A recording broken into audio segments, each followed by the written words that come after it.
जो फहद ने शेयर किया वो भी वो कायद-ए-आज़म जिंदाबाद का वो गाना था जो कि बड़ा पेपी नंबर था। आपको याद होगा कि उसके ऊपर इन दोनों की परफॉर्मेंस बड़ी ज़बरदस्त थी। मुझे लगता है कि अब इस दफ़ा जो है वो कोई रोम कॉम टाइप चीज़ देखने को मिल जाए तो मज़ा आ जाएगा।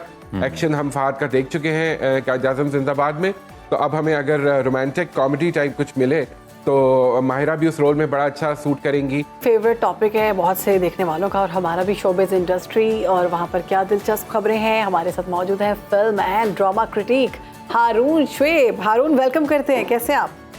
अस्सलाम वालेकुम जी, आप लोग कैसे हैं? We are good. हारून, आप ये बताइएगा कि शोबिज़ इंडस्ट्री में कौन सी खबरें गर्म हैं, और सुना है कि जो एक बड़ी कास्ट वाला ड्रामा है जेंटलमैन, वो नाजरीन की तवक्कुआत पर पूरा नहीं उतर सका, तो क्या वाकई ऐसा है? हाँ जी, बस ड्रामा अब अपने इख्तिताम के पास पहुंच गया है, और मेरे ख्याल में जितनी बड़ी इसकी कास्ट थी, जो इसकी प्रोडक्शन का लेवल था और जो इसके राइटर थे, कहानी को जो है वो फ़ौरन ही ऑडियंस को अपने साथ बांध लेना चाहिए था, लेकिन ऐसा हुआ नहीं। मेरे ख्याल में मेरे लिए जो सिर्फ एक चीज़ याद रह जाने वाली है इस ड्रामे में से, ना वो हुमायूं सईद हैं, ना वो अदनान सिद्दीकी हैं, ना वो यमुना है, लेकिन वो जो उसका साउंड ट्रैक है वो बहुत खूबसूरत है। तो म्यूजिक और आतिफ असलम का गाना तुम्हारी चुप और हमारा लहजा कभी मिलेंगे तो बात होगी, बहुत खूबसूरत, बहुत खूबसूरत। तो ये गाना याद रहेगा। हाँ। बाकी ड्रामा मुझे काफ़ी फॉरगेटेबल लगा, और मेरे ख्याल में वो समहाउ द अदर वो इम्पैक्ट नहीं आ सका जो इतने अरसे बाद हुमायूं सईद का एक वो था ना कि टीवी की स्क्रीन के ऊपर नजर आएंगे, उस तरह का वो कोई क्रिएट नहीं कर सका इंटरेस्ट। हारून, खबरें ये भी आ रही हैं कि फाद मुस्तफ़ा और माहिरा खान एक दफ़ा फिर फिल्म में इकट्ठे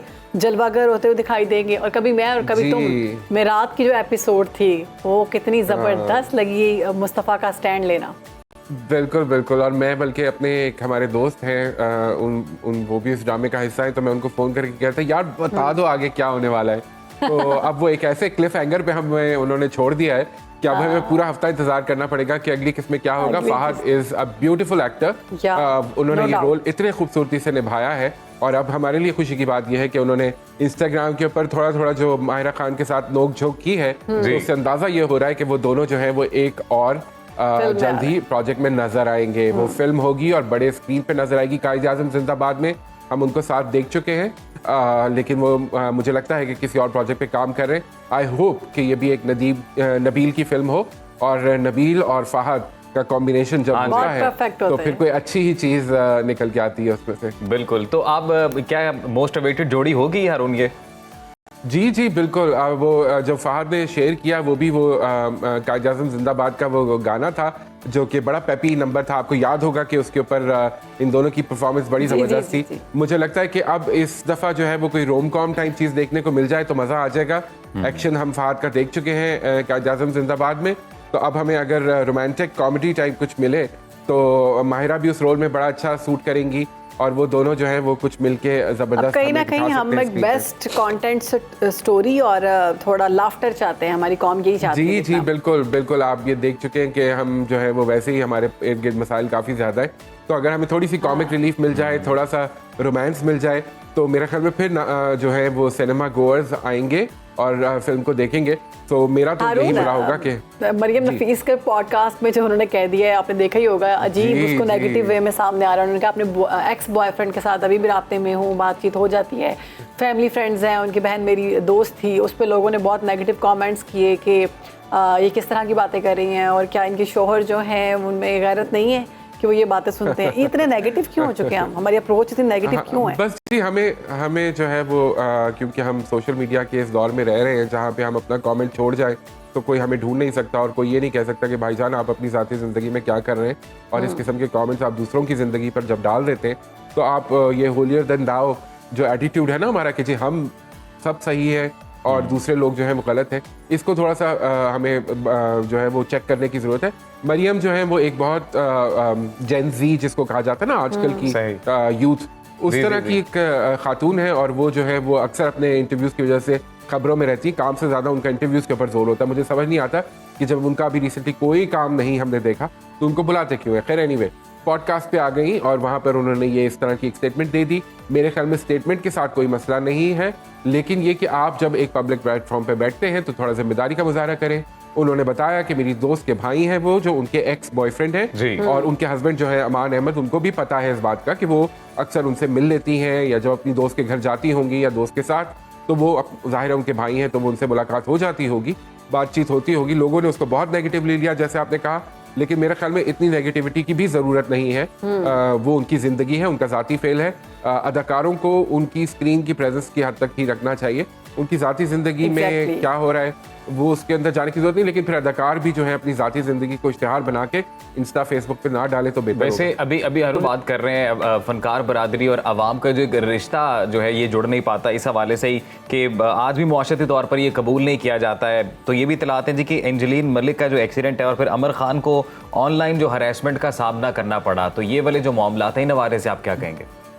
जी, बस वो ट्रोलिंग होती है। इसी तरह एंजेलिन मलिक को जो है वो, जब आपने देखा उनकी कार का हादसा हुआ, टायर बर्स्ट हुआ, गाड़ी जो है काबू से बाहर होकर जाकर रक्षे से टकराई, जो तफसीलात हमारे पास आई हैं उसके मुताबिक, और फिर उसके बाद लोगों ने उनकी गाड़ी को घेरे में ले लिया। अच्छा, लोग समझते हैं कि फनकार पब्लिक प्रॉपर्टी हैं, जो कि पब्लिक प्रॉपर्टी होते भी हैं, लेकिन जब वो अपनी फनकार की जिंदगी जो है वो लोगों के सामने रखें। अपनी ज़ाती ज़िंदगी में अगर एंजेलिन मलिक रात को बाहर निकली हैं कोई ज़रूरत की चीज़ लेने और फिर उनके साथ कोई ऐसा हादसा होता है, मैं लोगों से भी यही कहूँगा कि थोड़ी सी ज़रा जो है ना वो तमीज़ तहज़ीब का मुज़ाहरा करें। और उसमें ये भी ज़रूरी है देखना कि ये फ़नकार वो लोग हैं जिनको आप अपने घरों में देखना चाहते हैं, उनके साथ जुड़े होते हैं, उनको टेलीविज़न की स्क्रीन पे पसंद करते हैं। फिर क्या वजह है कि जब वो ज़ाती ज़िंदगी में कहीं आपको नज़र आ जाए तो आप उनका मजाक उड़ाते हैं, उनके ऊपर जुमले कसते हैं। जैसे आपने अमर खान का कहा, उन्होंने वो अपनी एक छोटी सी वीडियो डाली जिसमें जाहिर है वो एक कैमरा एंगल ऐसा था, फिर उन्होंने बाल खींच के बनाए हुए थे, तो लोगों ने उनके माथे का या फोरहेड का बहुत मजाक उड़ाया, जिसके ऊपर जाहिर है कि एक इंसान को तकलीफ ही होगी। किसी सूरत किसी की भी नहीं होनी चाहिए, अदाकार छोड़ के किसी शख्स की नहीं होनी चाहिए। बिल्कुल, तो ये थोड़े से तहजीब के दायरे हमें भी सीखने की जरूरत है। सोशल मीडिया यूजर्स और फनकारों को भी थोड़ा सा जिम्मेदारी का मुजाहरा करना चाहिए कि वो फिर जिस तरह मरियम की बात कर रहे थे हम, तो मरियम नफीस ने जिस तरह अपनी ज़ाती ज़िंदगी का एक पहलू खोल के लोगों के सामने रखा, थोड़ा सा ख्याल करें कि जज करते हैं लोग और हमारा माशरा उसकी सर्टेन इकदार है। तो हारून, अदाकारा महविश हयात 8 साल के बाद ड्रामा में वापसी की खबरें उनकी आ रही हैं या फिर ये खबरें हैं?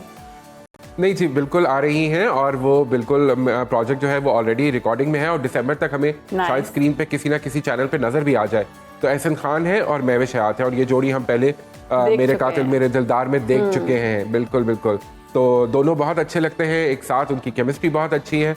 महविश मेरे ख्याल में इजाज़त में नजर आई थी, जो एक टेलीफिल्म थी हसन खैरियार यासीन के साथ, और उससे पहले वो 2016 में नजर आई थी, यानी दिल लगी में, जब हिमायूं सईद के साथ काम किया था उन्होंने। तो काफ़ी अरसे के बाद महविश छोटी स्क्रीन के ऊपर वापस आ रही हैं। Mahwish is a wonderful actress, all the best to her. फिल्में अब उनकी इतनी चली नहीं, आखिरी 2-3 फिल्मों की बात कर रहा हूँ, जो पिछली ईद पे भी आई थी, वो भी इतना नहीं चल सकी। तो अब महविश को जो है अपने आप को रीडिफाइन करने की, वैसे हारून मेरा एक ज़ाती सवाल है, ज़ाती नौयत का, और वो ये है कि हमारे पास कहीं ना कहीं पर एक लिमिटेड एक्टर्स या एक्ट्रेस हैं, हमें ड्रामों में भी वही नज़र आते हैं, हमें मूवीज़ में भी वही नज़र आते हैं।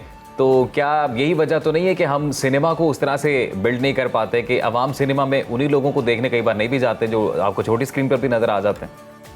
बिल्कुल अजीम, आप सही कह रहे हैं। आप वो देखिए ना, वो दौर जो था जिसमें अगर आपने अपने पसंदीदा फनकार को देखना है, चाहे वो रीमा हो, मीरा हो या शान हो, तो आपको टिकट खरीद कर बड़े पर्दे पर जाकर ही देखना पड़ेगा।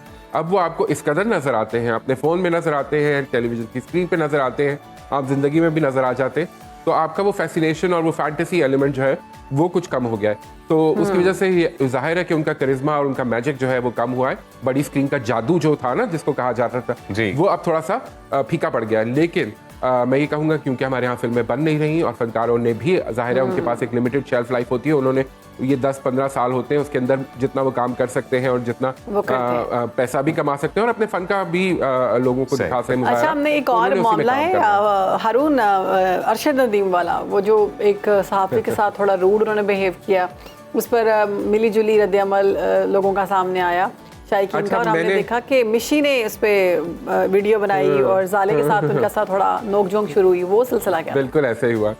अच्छा, मैंने उसको शाबानो बार बार देखा उस वीडियो को। मेरे ख्याल में अरशद नदीम का कोई रूड बिहेवियर नहीं था, वो सिर्फ अवॉइड करने की कोशिश कर रहे थे। हमारे मुल्क के बहुत बड़े स्टार हैं, हमारे लिए काबिल फ़ख्र हैं, हमारे लिए वो गोल्ड मेडल लेकर आए हैं ओलंपिक्स में, तो मुझे उस वीडियो में कोई ऐसी चीज नजर नहीं आई। मिशी का जो ओवर रिएक्शन था वो मुझे थोड़ा सा प्रॉब्लमेटिक लगा, और वो मिशी अक्सर जो है वो अच्छा, थोड़ी सी मिशी ओवरबोर्ड ऐसी हो वीडियोस जाती क्यों है। बनाती हैं अक्सर जिसमें कोई कंट्रोवर्सी हो, हम देखते हैं मिशी सामने आ जाती हैं, जानबूझ के सामने आती हैं, क्या लाइमलाइट में लेने के लिए? तो मिशी और क्या करें, ना उनके पास ड्रामाज है ना उनके पास हाँ। फिल्में हैं, तो फिर उन्होंने यही अभी सोशल मीडिया पकड़ लिया है, तो वो उसके ऊपर अपने आप को इन रखती हैं। तो उन्होंने जब वीडियो बनाई और उसके ऊपर जाले ने एक बड़ी तमीज से उन्होंने एक कमेंट किया जिसमें उन्होंने कहा कि जी कई दफा इंसान जो है वो उसका मूड नहीं होता कि वो ऐसे लोगों ही के है। साथ इंटरेक्ट करे, Exactly. उस वक्त उसको छोड़ देना चाहिए। तो उसके ऊपर मिशी ने उनको कहा कि जी मैं आपसे बड़ी स्टार हूँ, मैंने आपसे ज्यादा अरसा इस इंडस्ट्री में गुजारा है, आपको क्या पता कि सेलिब्रिटीज क्या होते हैं, उनके प्रेशर्स क्या होते हैं, Sad. मैं समझती हूँ इस बात को। तो ये मुझे लगता है थोड़ा सा बैड टेस्ट में आ गया। मिशी को इस तरह की बात नहीं करनी चाहिए, करनी जाले चाहिए। का भी अपना काम है, और मिशी अगर बड़ी स्टार है तो बड़ा बन के भी दिखाए ना फिर। बिल्कुल हारून, हमारे एक और बहुत बड़े स्टार हैं, लेजेंड है राहत फतेह अली खान साहब। उनका सुपर हिट गाना जरूरी था 10 साल हो गए इस गाने को रिलीज हुए, यूट्यूब पर 1.6 बिलियन से ज्यादा बार देखा जा चुका है। तो your comments about this song? और आप क्या समझते हैं कि इस तरह का गाना अब एक और आना चाहिए? राहत को जरूर अब कोई 2024 में भी ऐसा गाना बनाना चाहिए। बिल्कुल बनाना चाहिए। अच्छा, इस गाने की मजे की बात यह है कि ये राहत और कंपोजिशन में अगर आप चले जाएं तो साहिर अली बग्गा की एक टीम थी जिन्होंने ये गाना बनाया था, और ये वाकई एक इमॉर्टल गाना बन गया। लेकिन अब क्योंकि उन दोनों के रास्ते बिल्कुल जुदा हो चुके हैं और वो एक दूसरे को पब्लिक में आकर डिनाउंस कर चुके हैं, एक दूसरे से लाताल्लुकी का ऐलान जी। कर चुके हैं, तो मुझे नहीं लगता कि अब वो मैजिक हमें दोबारा इन दोनों का नजर मिलकर आए। देखने को मिलेगा। तो वो थोड़ी सी ज़रा तकलीफ दे बात है, लेकिन यह है कि बहुत खूबसूरत गाना है, वीडियो बहुत अच्छी है। और फिर अब मज़े की बात आपको बताऊं कि नुसरत फतेह अली खान साहब के 4 गानों की एक एल्बम जो है, जो कि आज तक लोगों ने नहीं सुने, वो भी रिलीज हो रही है। तो उनकी वफात Okay. इतने साल के बाद अब वो Okay. 4 गाने आ रहे हैं। आ रहे हैं। और वो जी वो इंटरनेशनल एक स्टूडियो में पड़े हुए थे, और वो मेरे ख्याल में 10 सितंबर को रिलीज हो जाएंगे। तो I am really looking forward to that, because of course okay Haroon, अब फहद मुस्तफा का फिर से जिक्र कर लेते हैं। कभी मैं कभी तुम, क्या लगता है आगे क्या होगा? मुझे तो ऐसा लग रहा है कि अब घर छोड़ के चले जाएंगे वो। घर तो छोड़ना पड़ेगा, मेरा ख्याल में देश निकाला मिल चुका है मुस्तफ़ा को और शर्जीना को और वो अब घर छोड़कर जाएंगे। लेकिन ये देखते हैं कि उनकी आपस की जो रिलेशनशिप है और एक दूसरे की सपोर्ट है वो किस तरह बरकरार रहती है, क्योंकि जब तक आप अपने वालिदैन के साथ रह रहे होते तब तक जो है वो बहुत सारी चीजों से आप बचे हुए हो। और हारून, लेकिन जाते जब आप इस जाते दुनिया में जाते हैं ना, जी जी बिल्कुल, हमारा माजरत का सेगमेंट का वक्त खत्म हो गया। जाते जाते अगर आप कुछ ड्रामाज रिकमेंड कर दें जो ट्रेंड में है हमारे व्यूवर्स के लिए। जी बिल्कुल। बिस्मिल नया शुरू हुआ, नुआन एजाज और हरीम फारूक सवेरा नदीम का।